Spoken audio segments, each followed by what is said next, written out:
Good evening, everybody. I hope you are all well and have had a wonderful Monday. It's been super sunny in Shropshire today, so we've had a lovely day getting all the dogs done, and we're very, very excited to have seen all of the engagement and all of the posts that have been flying backwards and forwards following our talk last night with Anna, which went really well. There's been loads of tips going around raw feeding and all sorts, and it's been super to see that in the group today.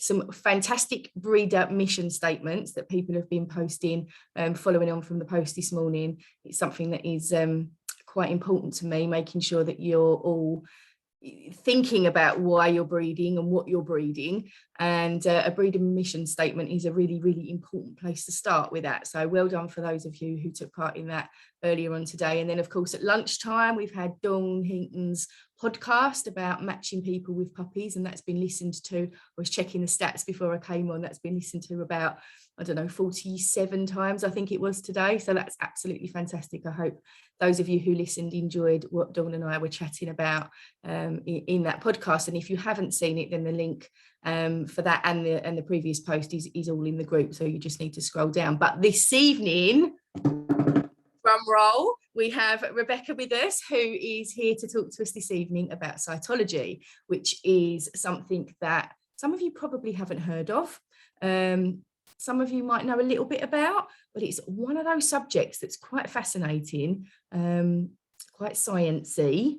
So I hope you've all had your Weetabix and you're all ready. But it's a really, really interesting subject, and it can play a very, very important part in detecting ovulation and other things. So just before I hand over to Rebecca, cytology, okay, it is the study of cells, okay, just so that we're clear. And in humans, they use it in gynecology, they use it, smear tests are done using cytology, and they can find infections, bacteria, fungi, lots of different things through the use of cytology. Okay, so it isn't something that is just specific to dogs. It's also, you know, you can look at cells in plants, in people, in dogs, cats, whatever. But Rebecca's here and she's going to talk to us how it can be specific to canine pregnancy and detecting ovulation. So welcome, Rebecca. Thank you very much for joining us this evening. Thank you for inviting me to join this, this platform. It's exciting. It is exciting. Really exciting. Yeah. Very, very exciting. So thank you. No, so tell the group, what do you do? What's your job? So I am a reproduction specialist of dogs. Okay. I also do things from cytology testing, artificial insemination, assisted natural ties, sperm analysis, pregnancy ultrasound confirmation, viability confirmations, and microchipping as well, as also assisted whelps. There's lots of kind of things that I do, and I enjoy doing it as well. It's a bit of a vocation. You can't be into it as deeply as that and not be hugely passionate about it. So and it's great because I don't know, I can speak for myself. I'm very lucky. I have a vet who is quite pro breeder. He's really supportive of me, and he has limited, as supportive as he is, he has limited equipment because he's not a fertility specialist. So he'll help me as much as he can, and he will advise me as much as he can, but he doesn't have the specialist equipment. And actually I don't want to say that my vet doesn't have the knowledge, because that would be deeply disrespectful, but it isn't his main focus. Well, they don't see them on a day-to-day basis. They don't see breeders on a day-to-day, hence why people like myself has clinics or works within a clinic. We see girls and boys coming in on a day-to-day basis of the similarities of fertility. So hence why I even have vets that come to me from within Shropshire, and that will ask me for assistance with breeding their bitches, for help with their boys, and ask for my advice, who will want to use some of my machinery, in that respect. I think that's it. I think because a lot of people would be like, why do you need a canine fertility specialist? Actually, isn't that what a vet would do? But you know, like No. that, there's horses for courses, isn't there? There are vets that specialise in horses. There are vets that specialise in small animals. There are vets that specialise in alpacas. There are vets that specialise in reptiles, you know, or large game in Africa or whatever it is. And there are vets that specialise in fertility. You also have you also have your vets that are breed specific as well, that they are specifically, you know, catered for the Brachycephalics and that kind of thing. So I am a canine reproduction specialist for canines, for dogs, you know, from any kind of problems to any solutions, from the very, very beginning of a dog's cycle right to the very end of microchipping and, you know, any kind of assistance then further on going on to a new home. I can offer advice, you know, I will try my very best. Excellent, that's what we like. So talk to us about cytology. You know, what is cytology with regard, you know, with regards to the dog world? What, you know, what we're talking about? So within a girl's heat cycle, there are 4 stages to her cycle. There is proestrus. Okay, that's the first stage. So that's the usual signs of vulvar swelling, the noticing of the blood, the bleeding, behavioural changes from eating or being fussy with foods. Okay, so the second stage is the estrus. Okay, the estrus cycle is when usually the girl's blood starts to thin down. It becomes more of a pinky straw discharge type. Her vulva may start to swell down a little bit. A lot of people can actually get quite confused and think it's okay for boys and girls to be, once a girl stops bleeding, she's not fertile. You know, it's the complete opposite. The estrus part of her cycle, which can happen from day 10 to up to 28 days within her cycle, that there is her optimum fertile window. And then the third stage is the diestrus. Okay, that's when she's starting to decline with her fertility. And then the last part and the longest part is the anestrus cycle. And that's when she's not receptive to a male at all. So the period of receptivity for girls and males, it varies from breed to breed massively. You know, there's no, I get asked quite a lot, you know, do you know any Labradors or pointers, this kind of thing? When do they usually become fertile? There's no breed specific. There is no particular time. There is no particular, every one dog, they're all very, very different. You know, we've had toy dogs that are ready for breeding on day 5 to day 7. We have other dogs that are ready day 21 to day 22, 23. Okay, so this is why cytology is extremely beneficial to tell us that, yes, she's at stage 2 of the cycle. Yes, that she's ready for the optimum breeding time for you.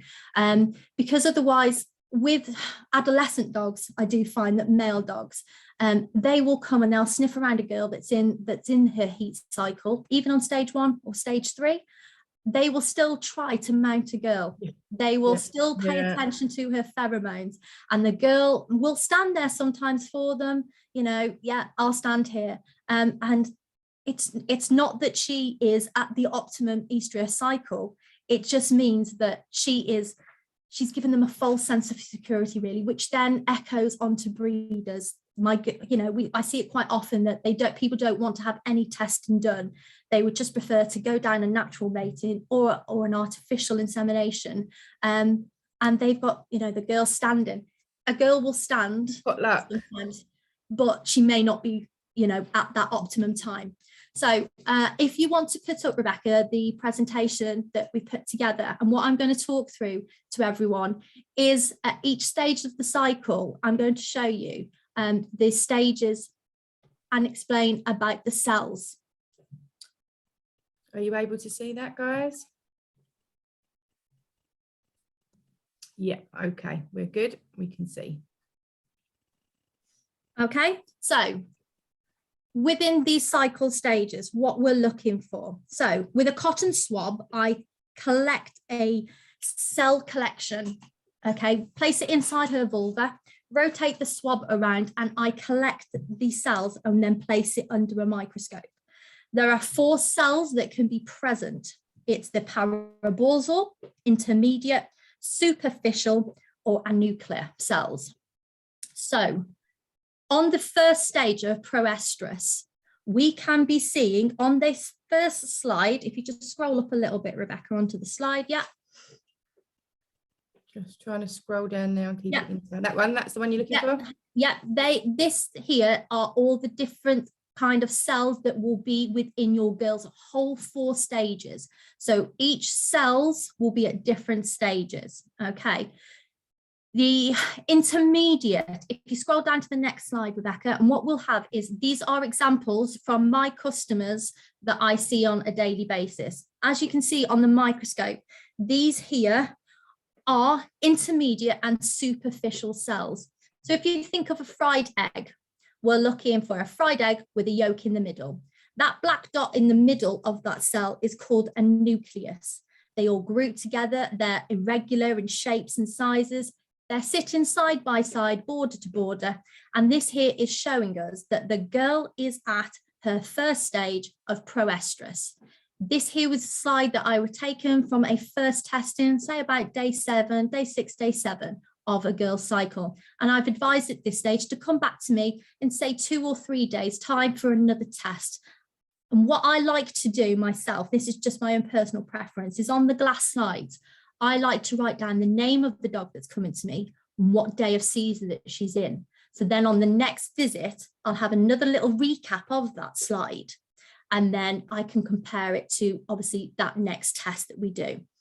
So this is a proestrus. And if we carry on down, Rebecca, onto this second slide and this second and third picture. So one is zoomed in. And this here, as you can see, is what we call the estrous cycle. Okay, these are nuclear cells. These cells, I would explain to a lot of people, is they are cornified. If you think of a cornflake, they're all irregular. They've all cornified over one another and they've clustered. We're looking for the uniformity of the clusters of the cells to provide us that, yes, there's no nucleuses there. There's over 85% of superficial cells that are present without nucleuses, and that the cornification has occurred. So therefore she's ovulated and she's at the optimum time of estrus.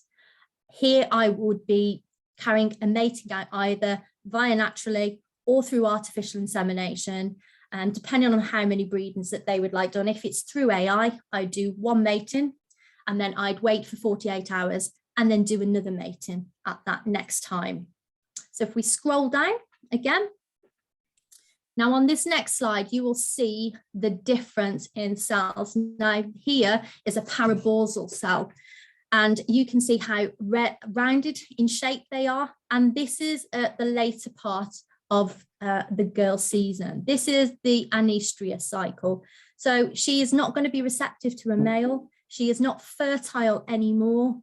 And she has what I would explain to my clients is she's rounded out. So there would be no point, there'd be no success in a pregnancy with these kind of cell structures. Okay. So another little quick thing that I like to do, as well as doing cytology, is obviously I'm down her rear end and I'm feeling how receptive she is towards my touch. I'm checking on the cytology swab to see if that she's still bleeding or if she's pink in colour. And this here's a process called ferning. It's another item that we can do to see if she is at the estrous cycle. Ferning is a quick process of taking a saliva sample from a dog. The bigger the droolie of the dog, the better sample of the slide that you will have. So I'm talking your big dog de Bordeaux, your Newfoundlands, yeah, you know, your German Shepherds are brilliant. With a swab, I take a sample of saliva from their cheeks, place it onto a slide, and then I leave it to dry for about 20 minutes. It usually gives me time to do the cytology testing, look at the results, look at the clusters, have a quick chat to the breeders, and obviously have a really good fuss with the dog. And then what we do is once this saliva has dried, we place it under the microscope and then we check, and it creates this image. It is exactly the same as a fern leaf, hence why we call it ferning.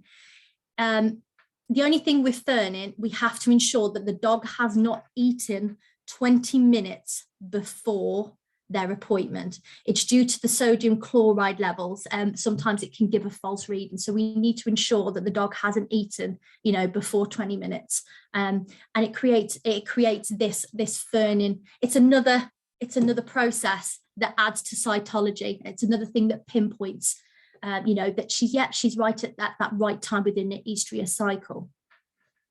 So that's that. So cytology, it's a really quick, simple process.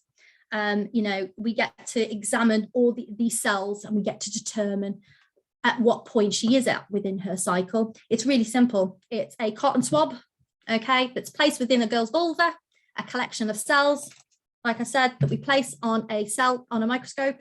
We place it on here and we pop it under a microscope.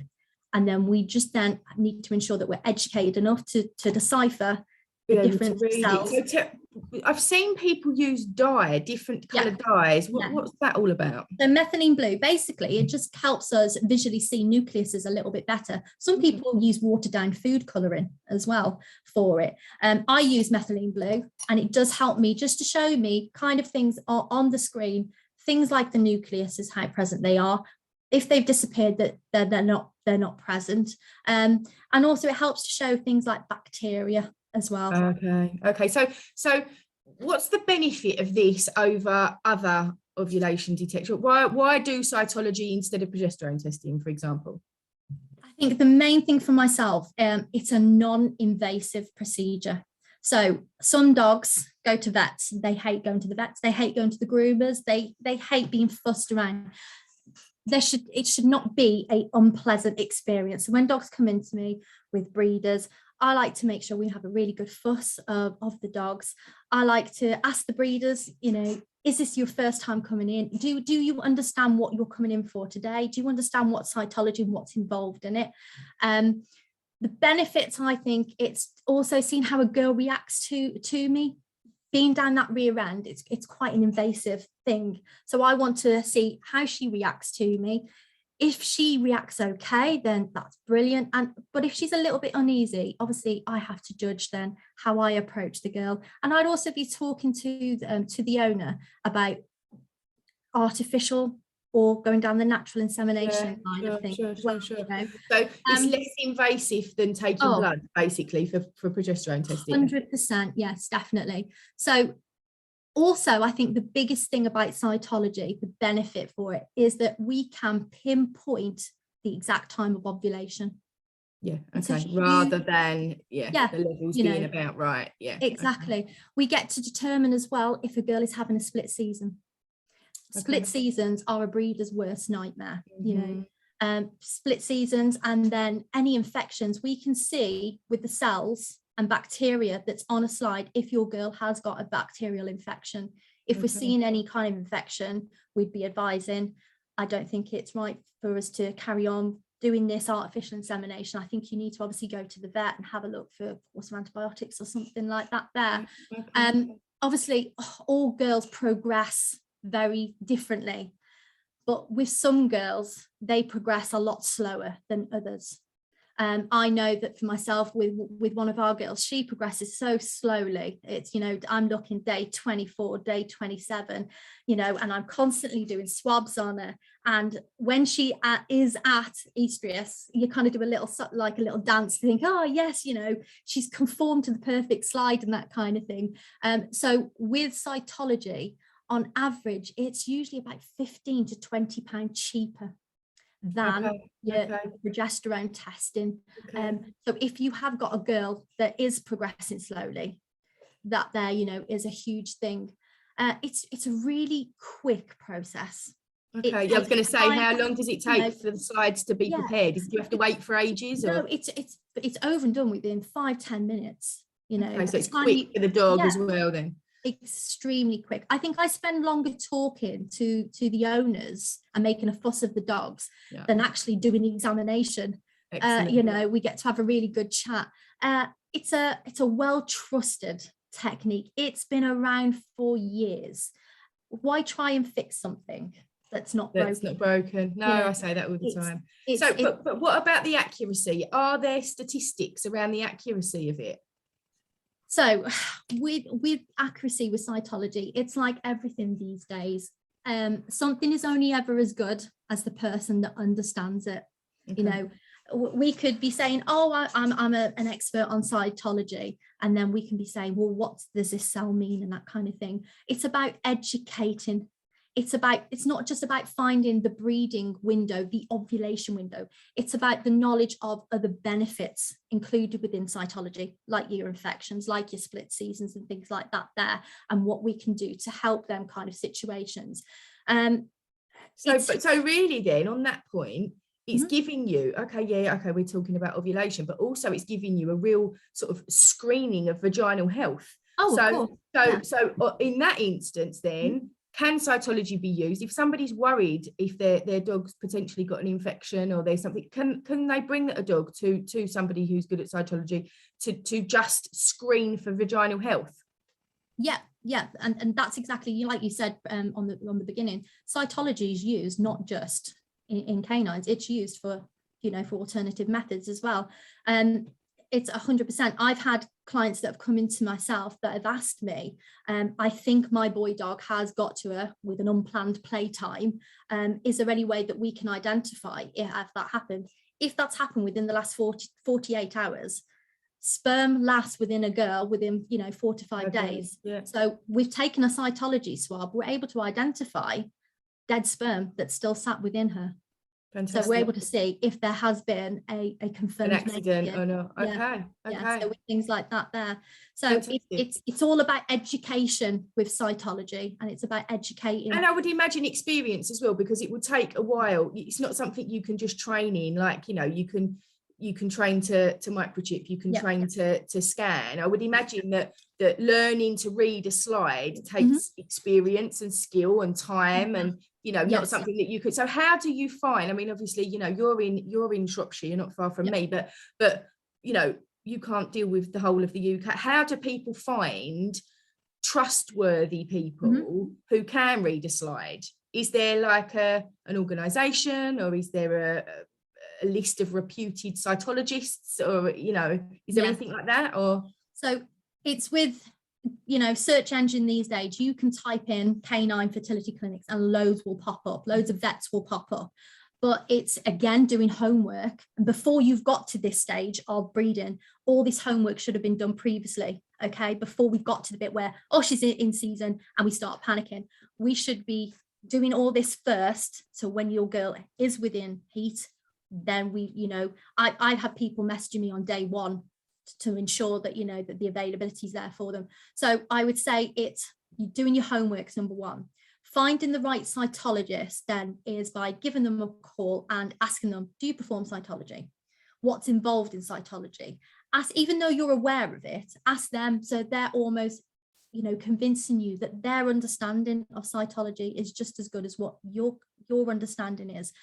It's about things like on their websites, their reviews, also things on social media. Now, my social media platform, I include demonstrations. I have slides of a day 7 girl and then to a day 9 girl, okay? And I show the progression, each steps. So social media is really, really handy for that kind of platform to educate people and to let people know, that. And if a cytologist is doing that and putting that kind of information out there, then that's lending credibility to what they're doing on a daily basis. Okay, that's really interesting. That's really really interesting. It's not, cytology is not something I've not used it. I've used cytology twice, but never really gone into any huge amount of detail, because I routinely progesterone test, and I find that to be very accurate. But I find it fascinating, particularly from the health screening point of view, and that the pinpointing element of it, because as we know, the progesterone test gives you her levels are about right for ovulation, so go now, 24 48 hours ish. But this is, so what I would like to do, which would be really cool, would be to progesterone test and cytology test the same bit on the same journey, so you could see the parallels. That would be, a really interesting thing to do. So with progesterone, obviously girls can increase until they reach the ovulations, until they've reached the surge, should we say.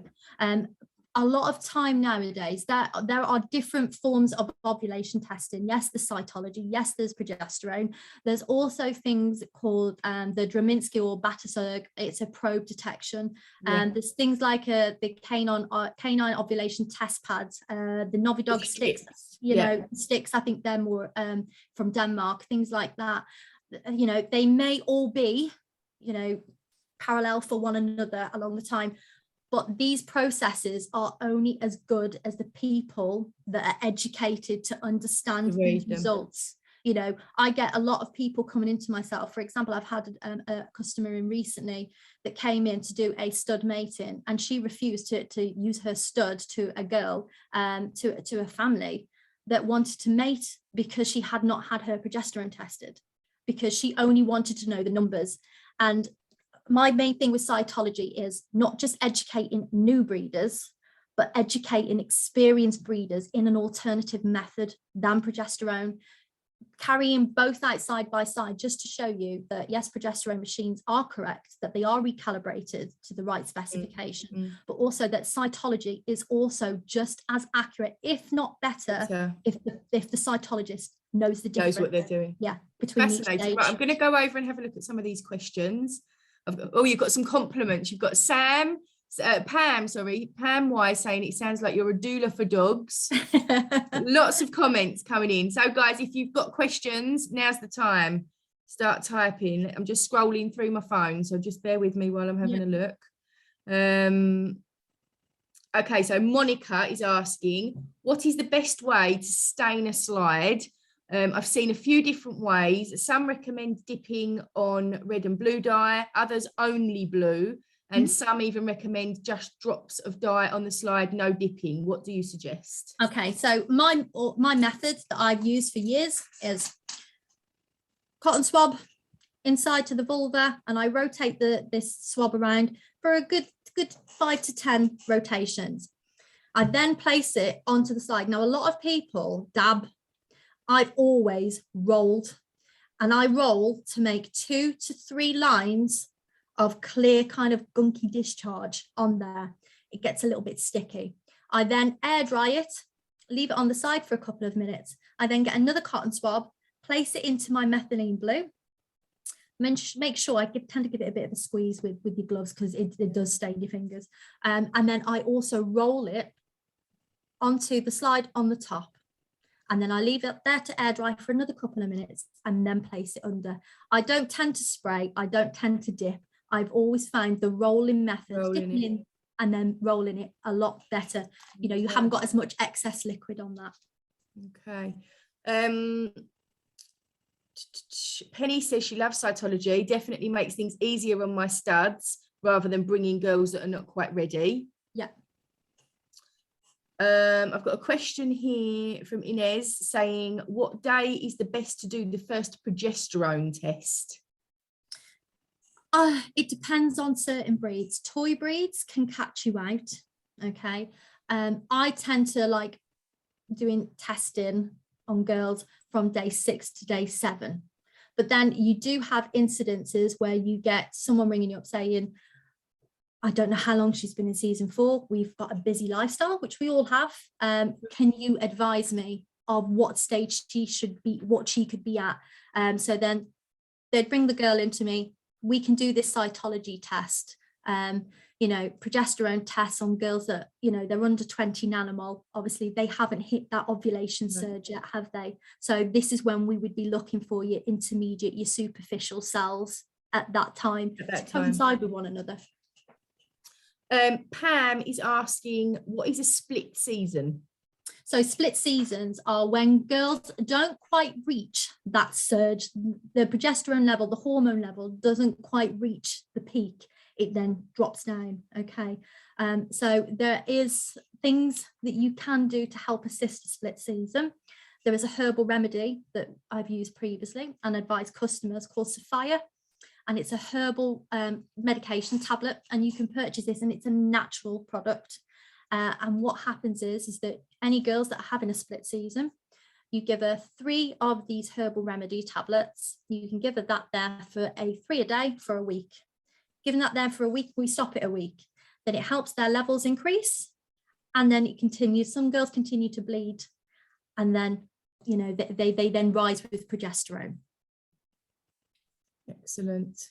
Just tips them over that boundary. It does, yeah. Right, Charlotte is asking, when I researched cytology and fernin the last time round, I found really mixed evidence for it. So eventually went for progesterone instead. Mm-hmm. How would you know who is a well educated, trusted source, and how hard is it to self-teach? I know we've spoken about the finding the people, so I think the self-teach part is the question. Yeah, self-teaching, it's information. It's helping new breeders understand the differences. There's no silly question when it comes to breeding, because we've all started somewhere, and it's having people like ourselves that can mentor people along this process, that we can improve people's knowledge, and it benefits not just them as an individual, but the outcome of puppies, you know. So it's a powerful attribute, and the science behind cytology is very, very powerful. Very powerful, absolutely. Oh, it really is. And we can evolve with educating people with the science that's behind it. So do your research, find a mentor and ask for their assistance. Okay, Anne-Marie Alexander is asking about false positives. We haven't covered that particularly, I don't think, so maybe an explanation of what a false positive is, and how do you rule them out? False positive, is that more with progesterone that they're having? So false positives with progesterone, that can be quite a grey area sometimes. So false positives as in, has the machinery been recalibrated? That there's quite a sticky situation. There are certain machines that only certain breeders would like to use.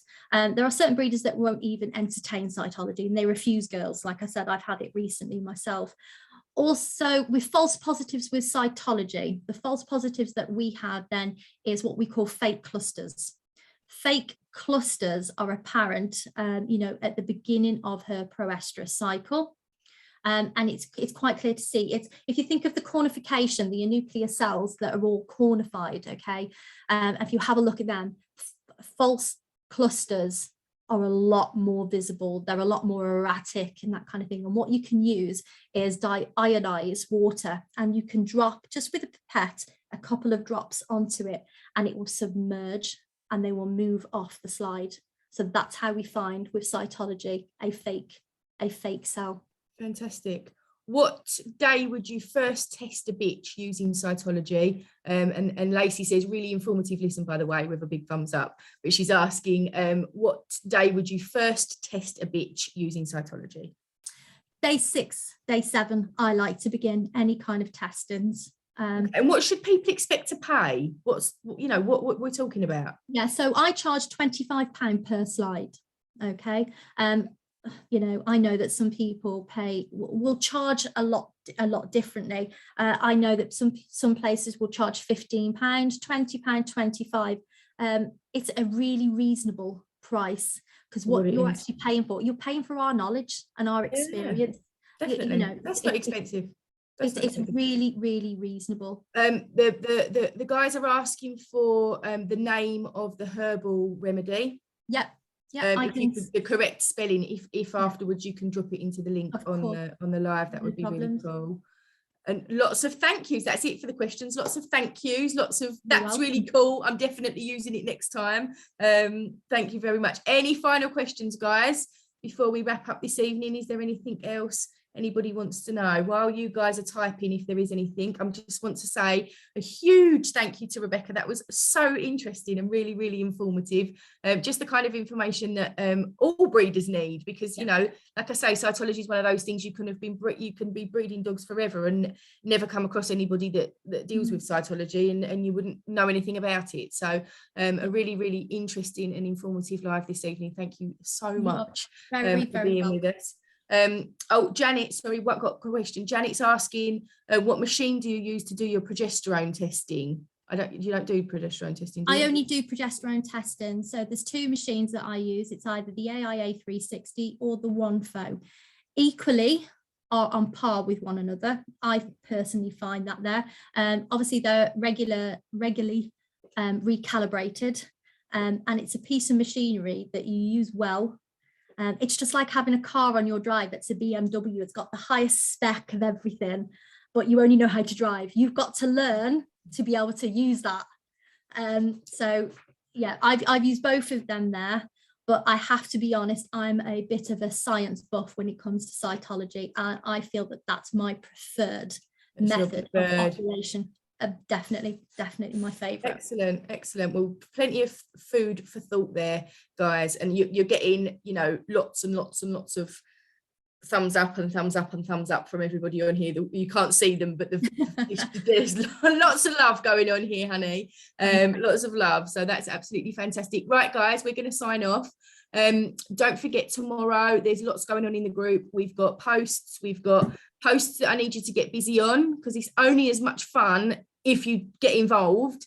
We've got another podcast at lunchtime, and we've got another live tomorrow evening on epigenetics. We're throwing all the science at you at the early part of this week. I've got a bit of a chat to give you tomorrow evening before we start the epigenetics, and you're not going to want to miss it.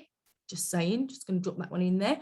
And I will see you all tomorrow. Have a very lovely evening, and thank you very much again to Rebecca. If anybody would like to know anything more about this evening's live, please, you can find Rebecca. She's on social media. Sit back so we can see your logo on your top.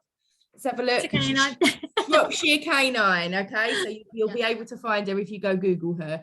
All right, guys, have a fantastic evening, and we will see you tomorrow evening, 7:30. So, for now. Bye, everyone. Bye-bye.